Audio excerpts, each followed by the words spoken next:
Quick product alert for you guys. I'm doing a limited run of these historical field cards that I made for some buddies that were doing like historical World War II reenacting and everything, and I had a few left over. So those are on the website now. They're old 1942 manuals of both the tank platoon and the rifle company. And it's basically these old manuals that, just like everything else, I go through and I pull out the highlights, the best graphics, the best tactics, and kind of summarize it in common sense language.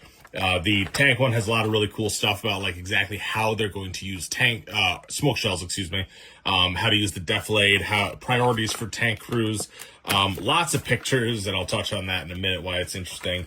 The infantry one has a lot of the same stuff for like how to properly use cover, how you actually go about reconnaissance and different considerations. Keep in mind there wasn't night vision at the time, so different considerations were done. And there's a lot of really cool, interesting historical artifacts of like why, or rather getting ready to fight the Germans across Western Europe, as opposed to modern day general doctrine.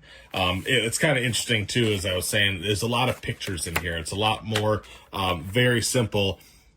This one is saying, do not take position near the bunkers. Instead, drive into the bushes and take a position.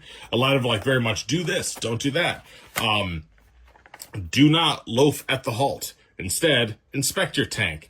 Make sure one gun is manned. Just very simple stuff that's pretty straightforward today, but we have to remember that, in 1942, levels of literacy were way lower, education levels were way lower, so they were printing this for a very, very wide audience to make sure that everybody knew what they were doing, and even if you couldn't read too good, you could see the pictures and say, yes, that's the right way to do it. Oh no, that's the bad way to do it.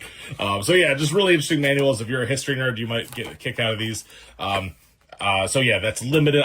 This is gonna be something I stock all the time, but there are a handful of each of these on the website. I'll make sure they're starred so that you guys can find it pretty quick.